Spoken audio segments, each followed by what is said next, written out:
Bon dia a tothom, bon dia Església, benvinguts els que veniu per primera vegada. El meu nom és David i formo part també d'aquesta comunitat cristiana, evangèlica, i vull donar-te la benvinguda. I aquest dematí anem a parlar de Sant Jordi, de la Rosa i el llibre, un esdeveniment que hem celebrat ara aquest dijous passat. Vam tenir la diada de Sant Jordi. Y quisiera en esta mañana traer una analogía, una comparación de la rosa y el libro con Jesucristo y con la Biblia.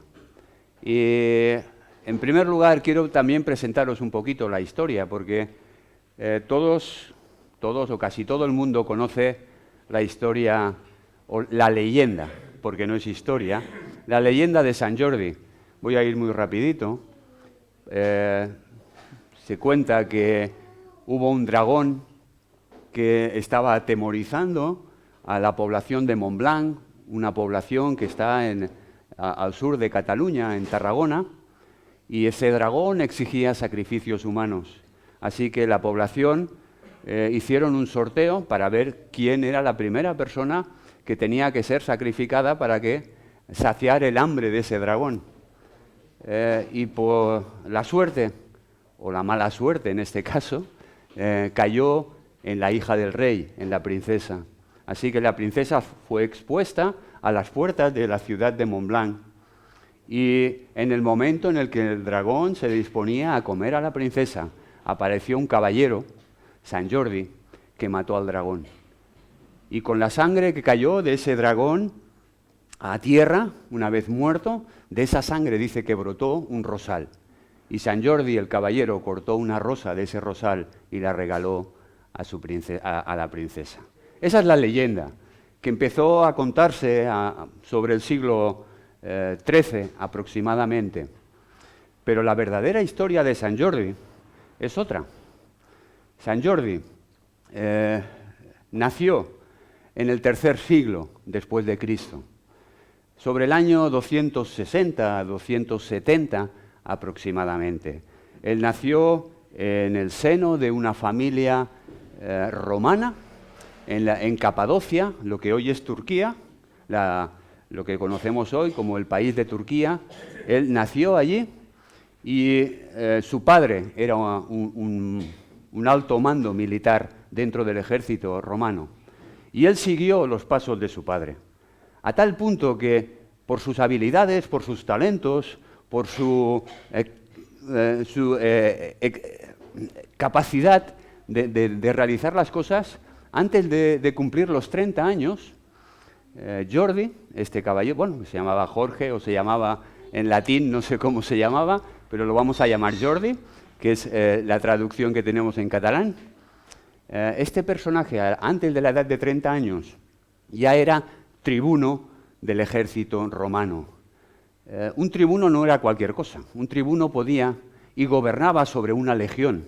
Él tenía a su cargo entre 4.200 a 5.000 soldados que estaban bajo sus órdenes. Y era tal su talento y sus habilidades que el propio emperador Diocleciano, este nombre así un poquito raro, si quieres cambiarte el nombre, hoy que está de moda ponerse nombres raros, ¿vale? Diocleciano, pues este emperador se fijó en él y lo escogió para que fuera también oficial de su guardia personal. Así que él vivía, vivía casi como un rey, porque tenía muchos privilegios en aquel tiempo. Estamos hablando del siglo III después de Cristo. Pero algo sucedió en la vida de Jordi, porque en el año 303 este emperador decretó una ley, que todos los cristianos fueran perseguidos, fueran arrestados, fueran torturados, y si no apostataban de su fe, si no renunciaban a su fe, que fueran muertos. Y en Jordi, como oficial, debía cumplir esa ley, ese edicto que mandó el emperador. Pero él se opuso a ello, porque años anteriores él había aceptado a Jesucristo como su Señor y como el Salvador de su vida. Él decidió ponerse y ser discípulo de Jesús. Así que se negó rotundamente a cumplir esas órdenes, lo cual le llevó a ser encarcelado y ser torturado para que renunciara también a esa fe, pero no lo hizo. Y el 23 de abril del año 303 fue decapitado, le cortaron la cabeza. 2 siglos más tarde, la Iglesia católica, apostólica y romana, que nació en el año 325 con Constantino. Antes la Iglesia ya existía, la Iglesia de Cristo ya existía, pero la Iglesia como institución católica, apostólica, romana, hizo de San Jordi un santo y lo santificó aproximadamente en el año 494 después de Cristo. Y bien, ¿y cómo ha llegado San Jordi aquí a Cataluña? ¿Por qué es el patrón de Cataluña? Bueno, pues te sigo contando un poquito y quiero ser breve. En el año 1094 hubo el rey Pedro I de Aragón, quiso conquistar la ciudad de Huesca, y que estaba totalmente habitada y protegida por sarracenos, por los musulmanes, y pidió ayuda a San Jordi. Y cuando ganó la batalla, al ganar la batalla, Pedro I de Aragón, pues escogió a este santo varón, San Jordi, por haber ganado la batalla como patrón de Aragón. Y unos años después, unos 70 años aproximadamente después, el conde Berenguer IV de Cataluña se casó con Petronila de Aragón, formando y uniendo el reino de Cataluña y Aragón, formando lo que históricamente se conoce como el reino catalano-aragonés. Y al unirse con el reino de Aragón, evidentemente adoptó también como patrón de Cataluña a San Jordi.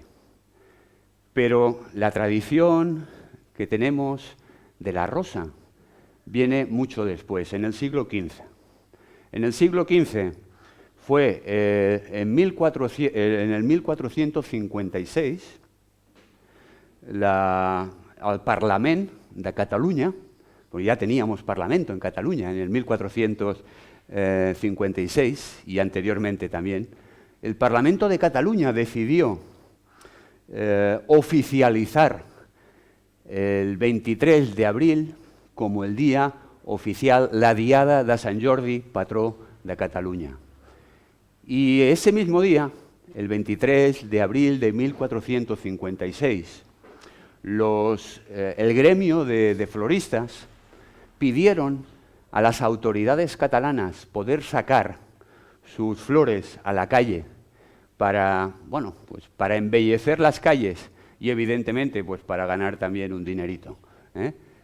Como buenos catalanes, la pela es la pela, que dicen aquí, pero el gobierno permitió que sacaran esas flores a la calle y se encontraron con algo poco habitual. Ellos esperaban que los enamorados regalaran un ramo de flores a su querida, a su amada, pero se encontraron con algo totalmente inusual, que fue que cada enamorado empezó a comprar una rosa como esta y como supongo aquellos que estáis enamorados habéis comprado este jueves. Y si no lo has comprado, pues chungo, ¿eh? No quisiera estar en tu pellejo. Pero bien, fuera bromas, se compraron una rosa. ¿Y qué significado tenía esta rosa? La rosa significaba, ¿y por qué una y no un ramo de rosas? Porque significaba a la persona que quería, le estaba diciendo mi amor es uno, es único y exclusivo para ti. Y además la rosa era de color rojo. ¿Por qué? Porque significa, el rojo es el color de la pasión. Y el novio, el prometido, le estaba diciendo a su amada, mi amor es único para ti y te quiero apasionadamente. Pero además de esta rosa, también compraban una espiga. Si compraste la rosa sin espiga, vuelve al puesto donde la compraste y pide que te den la espiga, porque ahora vas a saber cuál era el significado de la espiga. La espiga significa fertilidad. Y cuando el prometido regalaba esa flor, le estaba diciendo, te amo apasionadamente y quiero que este amor que yo tengo, si es correspondido también por ti, de ese amor nazca una nueva vida y tengamos fruto. Ese es el significado que tiene la rosa y la espiga de Sant Jordi. Pero este jueves miré por internet y ¿sabes cuántas rosas se han vendido? ¿Alguien lo sabe? Yo lo miré por internet, 7 millones de rosas. ¡Wow! ¿Cuántos enamorados? ¿Cuántas historias de amor seguro que han habido este jueves? ¿Cuántas historias de ternura entre esas dos personas que se quieren?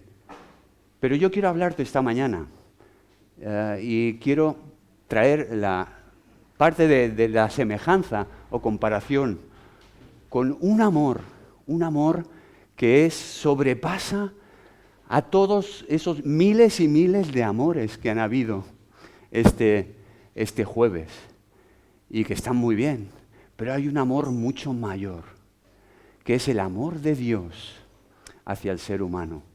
Yo quiero hablarte en esta mañana del amor de Dios que ha tenido hacia ti y que ha tenido hacia mí. Y sabes, Dios nos ha regalado una rosa a cada uno de nosotros. Y esa rosa se llama Jesucristo. Si fueras, el amor de Dios es increíble, porque si fueras la única persona en este mundo que necesitara ser salvada, aunque fueras tú única y exclusivamente el único, Dios volvería a enviar a su Hijo a este mundo para salvarte. Hasta ese punto llega su amor. Pero su amor demostrado y ese regalo que se llama, esa rosa que se llama Jesús. Y cuando era pequeñito, había una canción, Cristo es el lirio de los valles, Él es la rosa blanca y pura de Sarón. Los que a lo mejor la conocéis, pero bueno, me ha venido ahora a la mente esta canción. Jesús es esa rosa que vino a este mundo para entregar su vida por ti y por mí. Y lo hizo de una manera, mira cómo lo dice la Biblia. La Biblia dice que de tal manera te ha amado Dios que ha dado a su Hijo unigénito, a Jesucristo, para que todo aquel que crea, que quiera creer en Él, que quiera creer en ese sacrificio que Él hizo por ti y por mí, no se pierda y pueda gozar de la vida eterna. Pero el amor de Dios, el amor de Jesús hacia ti, lo llevó a la cruz.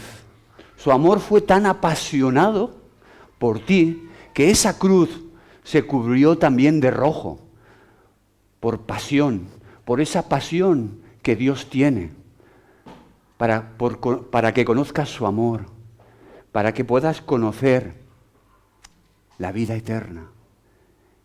Dice también la Biblia que hay un problema, porque ¿por qué murió? ¿Por qué Jesús tuvo que venir a este mundo a rescatarte a ti y a rescatarme a mí? La Biblia dice que todos, por cuanto todos los hombres han pecado, todos, dice, están separados de Dios. No hay hombre justo en este mundo que siempre haga el bien y nunca peque. Todos en alguna ocasión, todos nos hemos desviado en alguna ocasión, todos a una hemos rechazado a Dios en algún momento de nuestra vida y no hemos querido saber nada de Él. Pero Dios, a pesar de eso, ha mostrado su amor para contigo y para conmigo. Que aun siendo pecadores, aun no queriendo saber absolutamente nada de Él, Él siguió insistiendo en querer amarnos, en querer abrazarnos. Y se acercó en la persona de Jesús. Y se acercó con el propósito de acabar muriendo en esa cruz para pagar el precio del pecado. ¿Sabes cuál es el precio de tu error y de mi error? La muerte y la separación eterna. Pero Cristo, Jesús vino como ese regalo, como esa rosa, vino a este mundo para sustituirte allí en la cruz, para que fueras justificado delante de Dios a través de Él, para que pudieras volver a tener comunión con Dios a través de Jesucristo. ¡Wow! ¡Qué gran regalo nos ha hecho Dios! Pero además, no se queda solo en ese regalo de la vida eterna. Es que Dios además nos regala también y nos da a todos aquellos que queramos depositar nuestra fe y confianza en ese sacrificio, nos da una nueva vida, nos da una nueva identidad. De la misma manera en la que la espiga significa fertilidad y una nueva vida. En Cristo, cuando uno acepta a Jesucristo como el Señor y Salvador de su vida, nace una nueva identidad en Él. Dice la Biblia que a todos aquellos que quieran creer en Él, en Jesucristo y en ese sacrificio en la cruz, les ha dado la autoridad, les ha dado el privilegio de ser llamados hijos de Dios.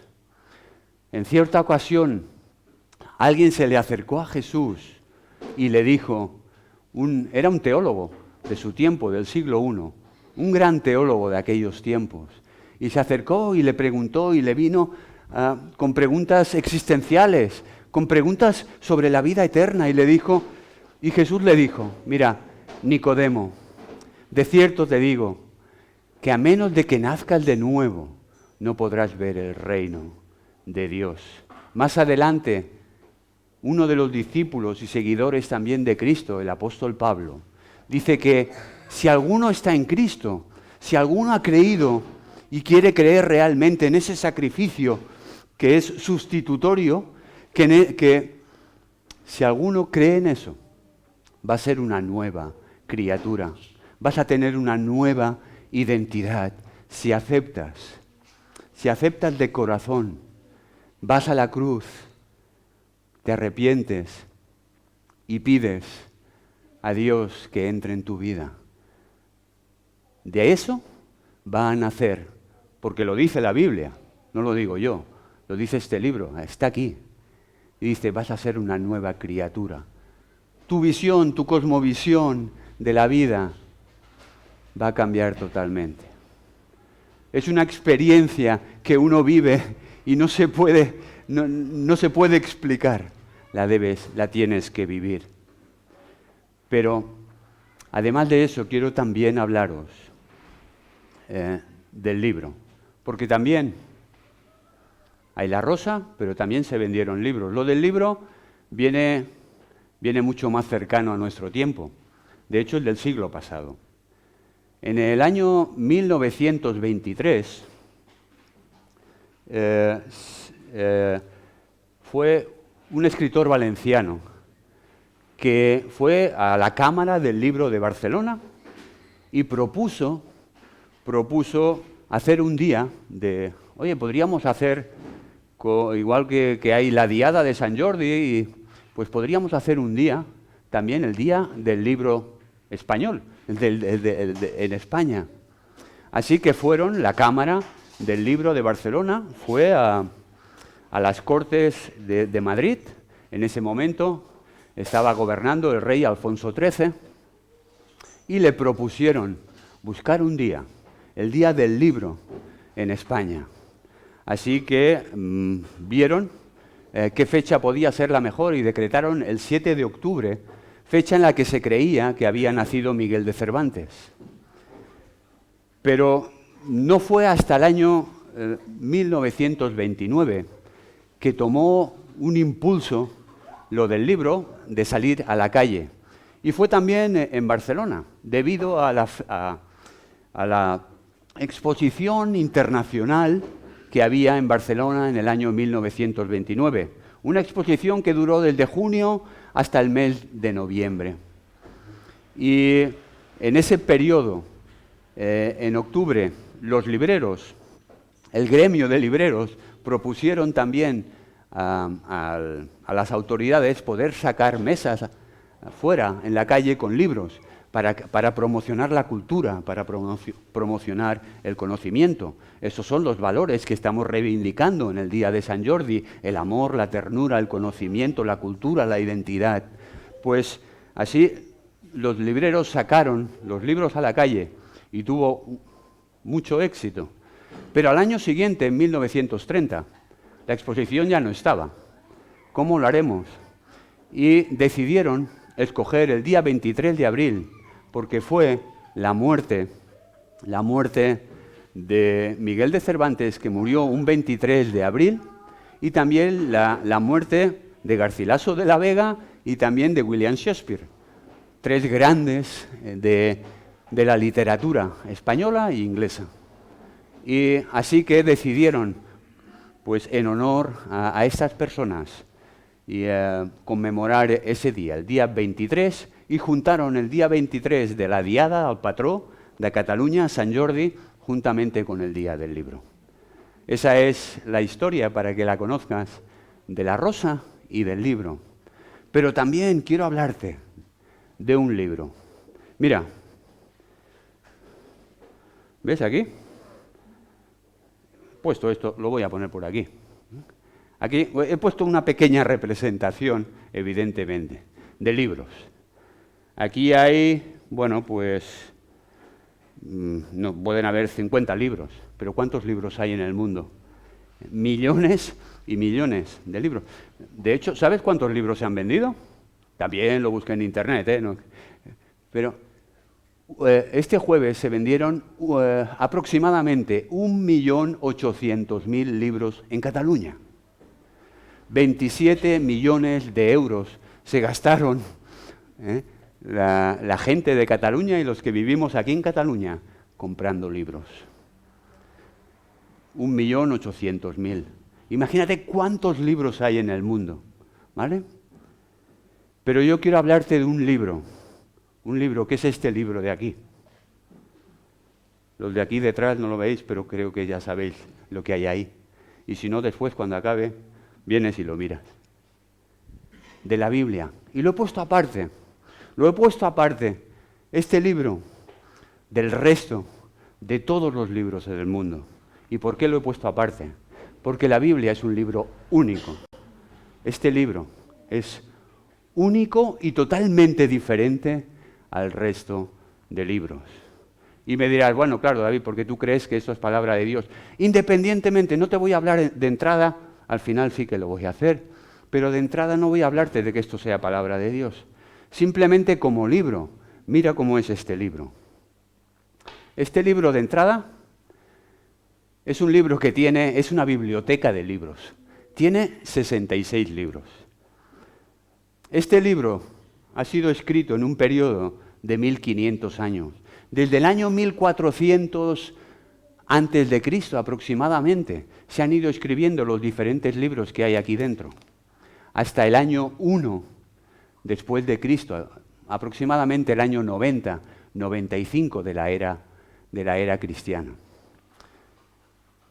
No hay ningún libro en la historia que se haya escrito, evidentemente, en un periodo de 1500 años. Pero además este libro fue escrito en diferentes épocas. Ha sido escrito en diferentes estilos, en poesía, en prosa, en narrativa histórica. Además está escrito en 3 idiomas diferentes. Está escrito en el hebreo, en el arameo y en el griego. Además, está escrito en diferentes países.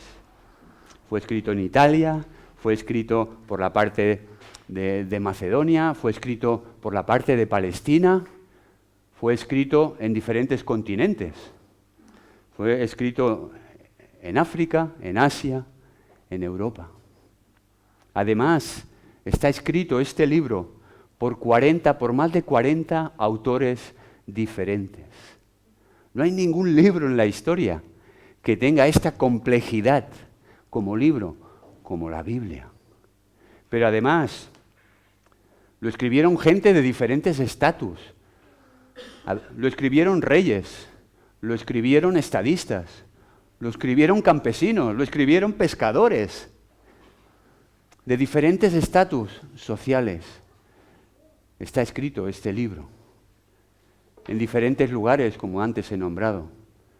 Es un libro en el cual, a pesar de toda la complejidad que tiene, con todo lo que te he dicho, con todo lo complejo que es este libro, sus temas, que son controversiales, temas como la vida, como la muerte, qué hay después de la muerte, temas como el perdón, cómo se debe perdonar, cómo se debe amar. Estoy seguro que cogemos tertulianos de hoy, de nuestro país, que todos están en el mismo país, que hablan el mismo idioma, que tienen la misma clase social, los reunimos y ponemos un tema de estos aquí en debate sobre ellos. Y seguro que cada uno dirá la suya. Habrá controversia, habrá pelea. En este libro hay una unidad total por parte de todos los autores. Todos y cada uno de ellos se enfocan en Cristo. Cada libro de este libro tiene su centralidad y su unidad en Cristo y en el mensaje de las buenas nuevas del Evangelio. En el mensaje de que en Dios hay salvación y vida eterna, que hay esperanza para el ser humano, que no todo está perdido. Pero además este libro, ¿sabes?, es el más vendido. El más vendido de la historia.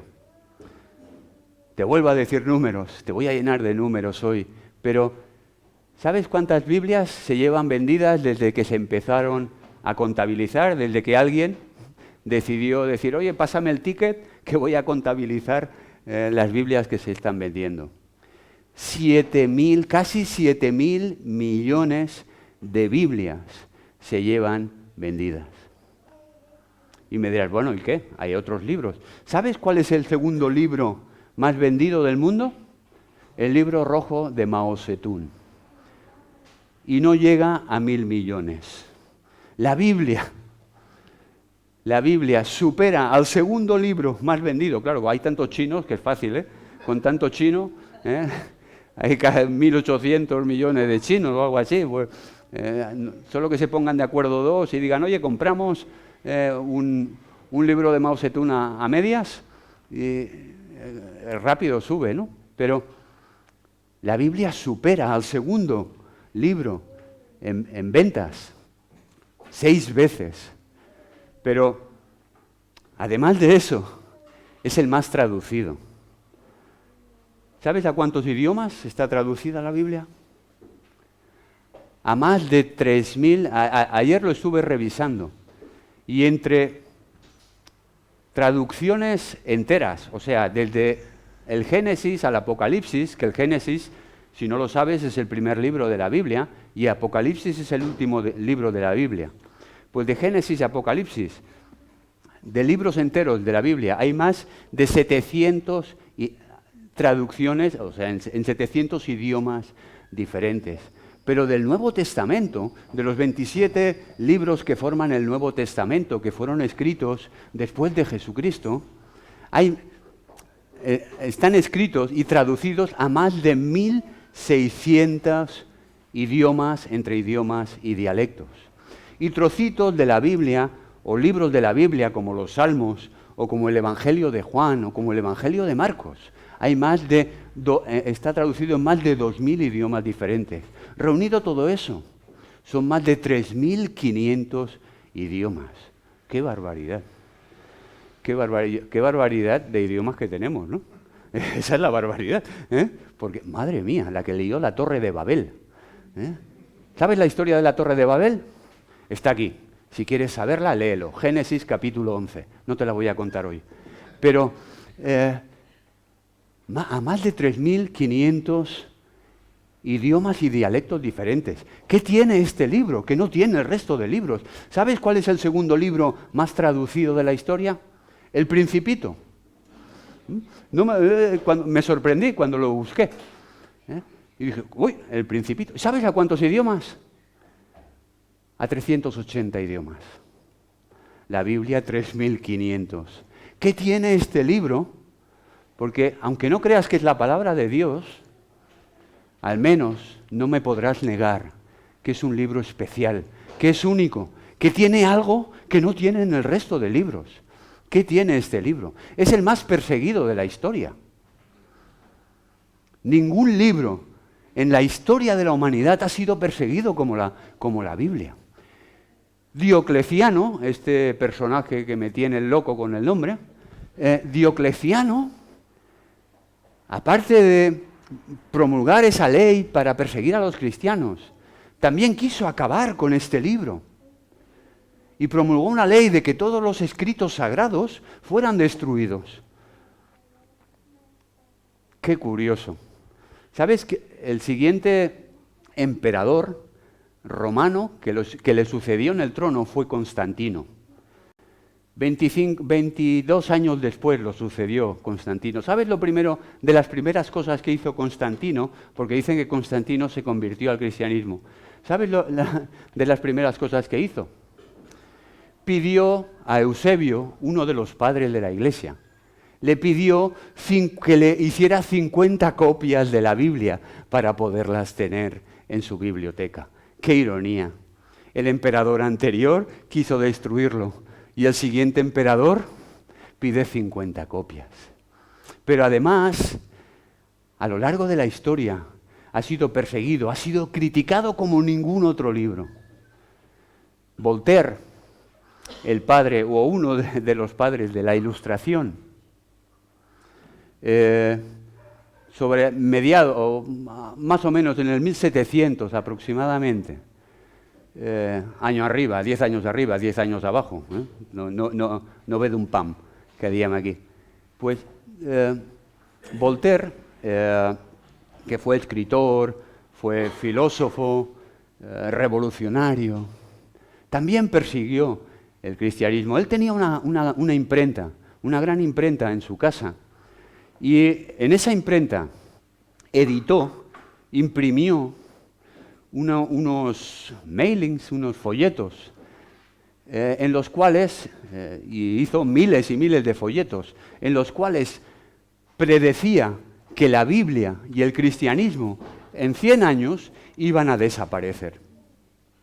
Voltaire murió, y tan solo unos 50 años aproximadamente de su muerte, la Sociedad Bíblica de Génova compró su casa.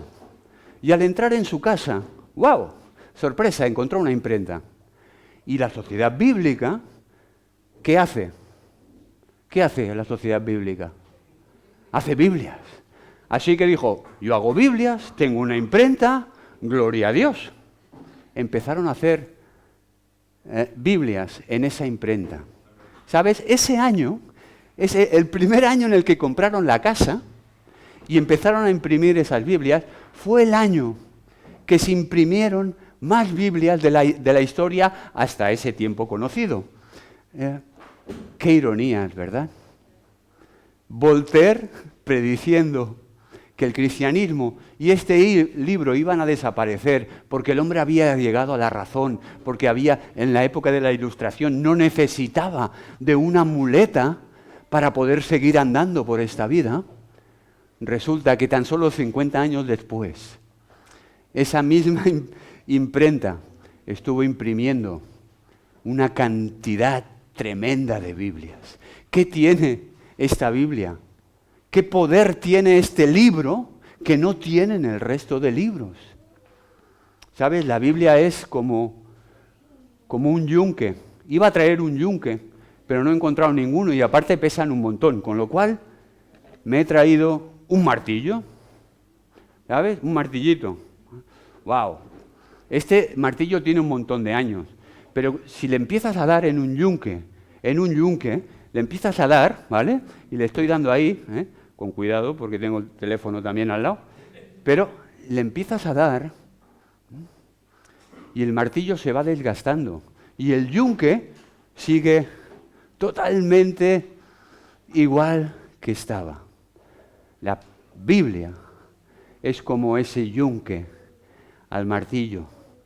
Miles y miles de personas han estado o han intentado destruirla, falsearla, criticarla y se han dado, permitirme la expresión, se han dado de narices delante de este libro y sigue tan vivo y tan activo como el primer día. Pero además es único en sus enseñanzas. No hay ningún libro entre los millones y millones de libros en este mundo que tenga las enseñanzas que tiene este libro. Ni las profecías, ¿sabes? En este libro hay más de 400 profecías.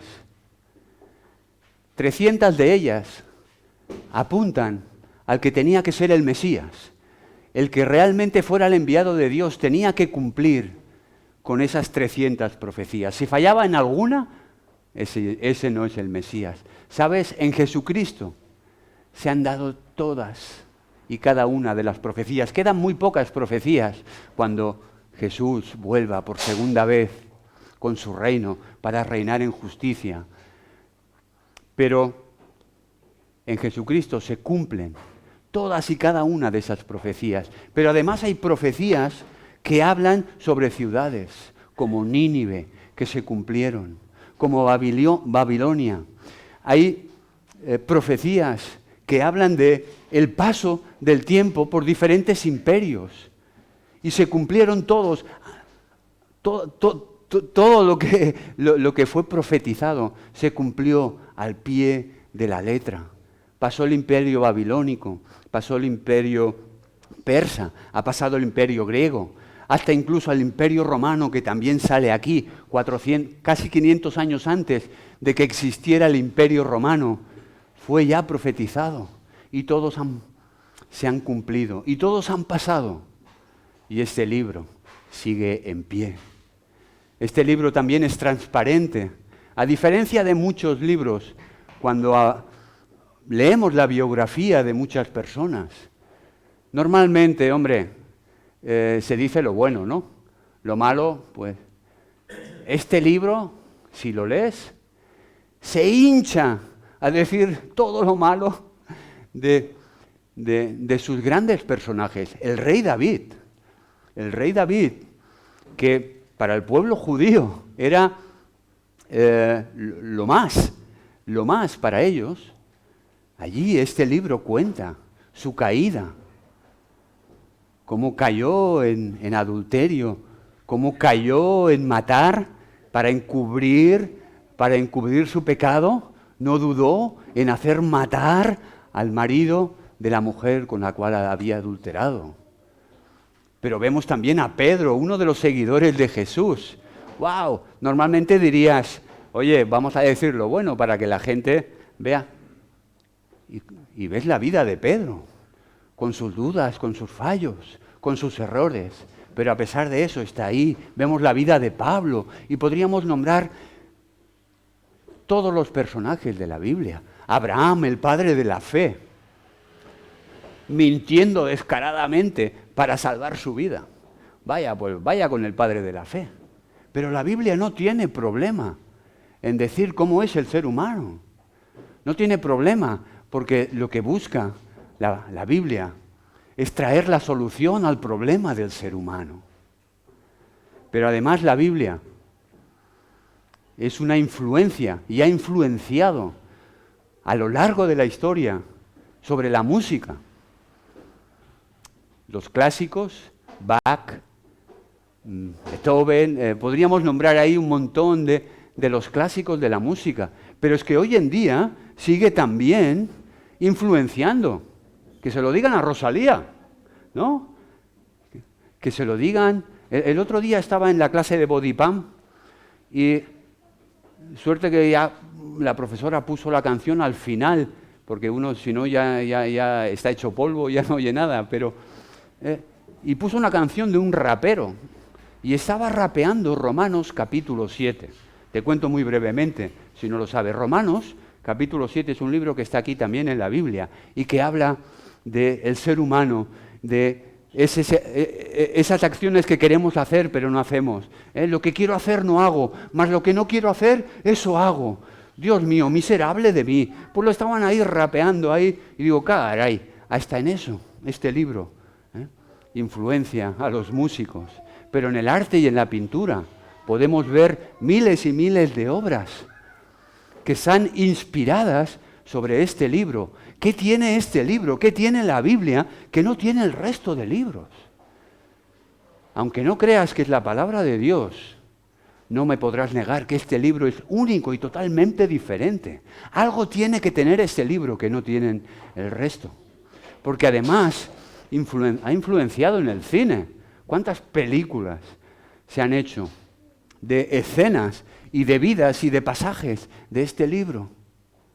Pero además también en la literatura. La literatura está llena de este libro. ¿Sabes? Si hoy en la actualidad se pudiera, cosa imposible, pero porque ya se ha demostrado a lo largo de tantos años, se pudiera destruir este libro y borrarlo totalmente, es tal la influencia que ha tenido sobre la literatura que se podría volver a reconstruir toda la Biblia con los miles y miles de millones de libros que hay en este mundo, que han ido recogiendo fragmentos, que han ido recogiendo versículos, que han cogido pasajes de aquí y los han puesto en sus escritos. Sería posible casi en un 90 y pico % de reconstruir este libro sin que este libro existiera. ¡Wow! ¿Qué tiene este libro que no tienen el resto de libros en la sociedad? Cuando este libro entra en la sociedad, cuando es leído por las personas individualmente y cambia y transforma la vida de esas personas, empieza también a cambiar las familias y eso afecta y cambia la sociedad. Este libro ha traído lo que hoy tenemos, los grandes hospitales, los orfanatos. El principio de los derechos humanos está inspirado en este libro, en los principios de este libro.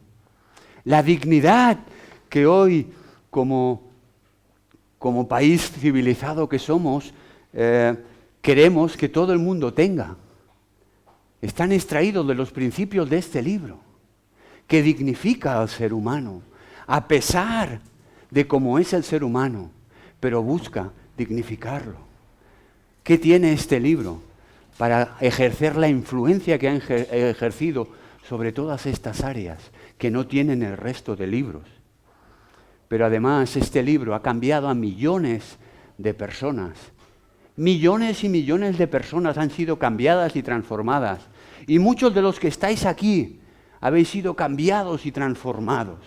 Y no voy a alargarme más, ni voy a poner ejemplos. Pero si queréis una vida, y le pedí permiso a Matías, y me dijo que sí, por tanto, Matías, si quieres saber lo que es una vida cambiada y transformada, salida de la miseria, pregúntale a Matías cuando acabemos la celebración. Y te explicará cómo este libro y cómo la aceptación del regalo que Dios le hacía, de esa rosa que se llama Jesucristo, cambió y transformó su vida. Y hoy es lo que es por la gracia de Dios. Pero eso él y muchos de los que estamos aquí. A lo largo de la historia este libro ha cambiado y sigue cambiando y transformando la vida de millones de personas. ¿Qué tiene este libro? Nosotros creemos, los cristianos, aquellos que creemos en Dios y creemos en Jesucristo, creemos que este libro es la revelación especial de Dios. Y creemos que este libro está vivo. Este libro, como dice la misma Biblia, la Biblia dice que la palabra de Dios es viva y es eficaz y penetra en el corazón del ser humano y llega hasta lo más profundo del alma del ser humano. Porque este libro, cuando te propones leerlo y tomártelo en serio, cuidado, porque puede cambiar tu vida y a lo mejor no vas a volver, no, a lo mejor no, seguro, no vas a ser el mismo nunca más si te tomas en serio este libro. Este libro dice, también la Biblia dice, que toda la Escritura ha sido inspirada por Dios, no escrita ni dictada, ha sido inspirada por Dios. Eso sería otro tema en el cual no vamos a tratar hoy. Pero toda la Escritura ha sido inspirada por Dios y es útil para enseñar. ¿Sabes? Este libro nos enseña cómo es Dios. Gracias a este libro especial podemos conocer el amor de Dios y cómo se ha manifestado en la persona de su Hijo, viniendo a este mundo y muriendo en aquella cruz, por ti y por mí. Gracias a este libro podemos conocer el carácter de Dios, podemos conocer su amor, su misericordia, su justicia, podemos conocer el mensaje de la salvación, podemos conocer tantas cosas que no me voy a alargar más. Pero además este libro también nos reprende. Y he traído este espejo, ¿vale? Este espejo probablemente esté en todas las casas, probablemente también tú lo tengas. Si lo miras, si alguien quiere venir y mirar, si miras desde aquí no ves nada. Ahora cuando me lo acerco, ¡wow! Ahora estoy viendo que no me ha afeitado bien esta mañana. ¿Sabes? Estoy viendo aquí que tengo un pelito, estos espejos de aumento.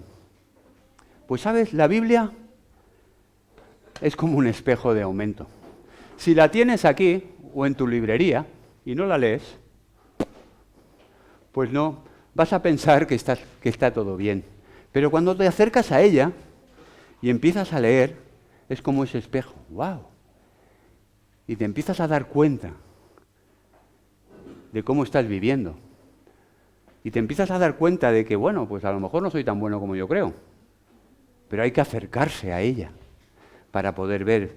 Porque si te acercas a ella, como es palabra de Dios, te va a reprender en aquello que no está bien en tu vida. Pero wow, no se queda ahí. No se queda solo con lo negativo. Te dice también cómo corregir y te corrige. Y cómo rectificar tu vida si está torcida. Cómo rectificar aquello que en tu vida no está funcionando bien. Te corrige para que puedas seguir andando en justicia, en verdad, para que puedas seguir teniendo una vida plena. Y también te instruye en justicia, te enseña cómo debes relacionarte verticalmente con Dios, pero también te enseña cómo debes relacionarte horizontalmente con aquellos que son tus iguales. Y por último, la Biblia, y ya acabo con esto, y David, por Dios, acaba ya. Acabo con esto, pero la Biblia trae vida delante o en contra de la muerte. Y no solo vida eterna. Cuando tú haces tuya las palabras que hay en este libro y te pide que perdones, ¿hasta cuántas veces tengo que perdonar? Hasta 70 veces 7. Te enseña cómo debes perdonar. ¿Sabes cuántas familias, cuántas relaciones están muertas en nuestro mundo? A consecuencia del egoísmo, a consecuencia de las malas interpretaciones, a consecuencia de muchas cosas. ¿Cuántas vidas, cuántas relaciones están muertas? Cuando haces tuya las palabras de este libro, esas relaciones pueden cobrar vida. Pero hay esperanza también delante de la desesperanza. En este libro puedes encontrar que alguien dijo, yo soy la resurrección y la vida. El que esté muerto, si cree en mí, vivirá. ¿Cuánta gente hay desesperada en este mundo a consecuencia de la muerte, del temor a la muerte? Y Jesús dijo, no temáis, no se turbe vuestro corazón, no tengáis miedo. Si creéis en Dios, creed también en mí. Esto no se acaba aquí, muchachos. En la casa de mi Padre hay muchas habitaciones y voy a ir allí a preparar lugar para cada uno de vosotros, para cada uno de aquellos que crean en mí y que quieran y deseen estar conmigo. Voy a preparar lugar para ellos. ¿No son palabras de esperanza y reconfortantes? Gozo en medio de la tristeza. Yo no sé explicártelo porque lo tienes que vivir, pero situaciones en mi vida, a lo largo de mi vida, y gracias a Dios conocí de muy jovencito, entregué mi vida a Jesús. Y a lo largo de mi vida ha habido situaciones de tristeza, pero he tenido el gozo de saber que Dios está al control de mi vida, de saber que Dios está conmigo y que no me ha dejado. Situaciones de seguridad delante de la inseguridad, cuando pasamos enfermedades, cuando pasamos por problemas que nos están hundiendo. La palabra de Dios nos reconforta y nos dice, no temas. El Señor es tu pastor y nada te faltará. No temas. En lugares de delicados pastos te voy a pastorear, voy a confortar tu alma. Aunque andes en valle de sombra o de muerte, no temas, porque yo voy a estar contigo como poderoso gigante. Voy a estar a tu lado y no te voy a dejar, no te voy a soltar, porque he decidido amarte. Y tú has decidido corresponderme con ese amor. Y no te voy a soltar. ¡Wow!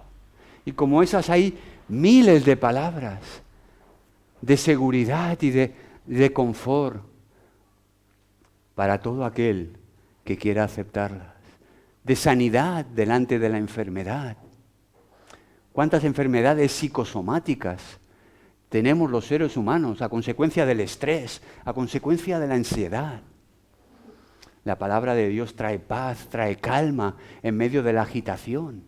Porque Jesús dijo, mi paz os dejo y mi paz os doy. Y yo no la doy como el mundo la da. Es totalmente diferente. Y cuando la experimentes, verás que es total y radicalmente diferente al resto de paz del mundo.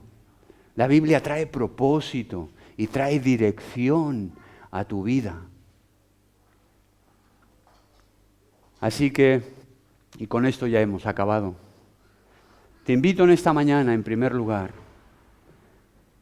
si todavía no has aceptado el regalo de Dios, de esa rosa en tu vida, si no has aceptado a Jesucristo en tu vida, todavía, si todavía no estás seguro si eres hijo de Dios o no, te invito en esta mañana a que vayas a Dios y le digas, Dios, Padre mío, quiero recibir ese regalo en mi vida.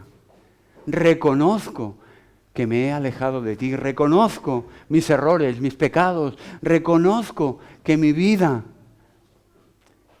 no es todo lo deseable que querría, pero me rindo a los pies de la cruz, entendiendo que tu Hijo me sustituye allí en esa cruz. Y también te invito a que empieces a leer este libro si nunca lo has leído. Y si lo lees poco, que lo leas más. Porque seguirá cambiando y transformando tu vida.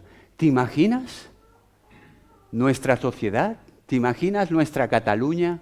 ¿Te imaginas nuestra España? ¿Te imaginas nuestra Europa viviendo bajo los principios de este libro? ¿Cómo sería nuestra sociedad si viviéramos bajo los principios y los consejos que este libro da? Así que te animo en esta mañana, si no has aceptado el regalo de Dios, acéptalo y gozarás de la seguridad de la vida eterna. Y además te invito también a leer este libro. ¿Oramos? Señor y Padre nuestro, gracias por ese gran regalo que nos has hecho en la persona de Jesús. Gracias por tu inmenso amor hacia nosotros. Gracias, Señor, porque a pesar de cómo somos los seres humanos, la humanidad, tu paciencia y tu amor y tu gracia sigue siendo abundante hoy, domingo, día 26. Tu gracia sigue siendo abundante para todo aquel que la quiera recibir. Señor, gracias también por tu palabra, por dejarnos este libro especial que es tu palabra, que nos ayuda a caminar cada día. Que sí, metemos la pata muchas veces, Señor, pero gracias, porque tu misericordia nos vuelve a rescatar. Y a través de este libro, Señor, nos das dirección, propósito, significado a nuestras vidas. Gracias, te alabamos en el nombre de Cristo. Amén.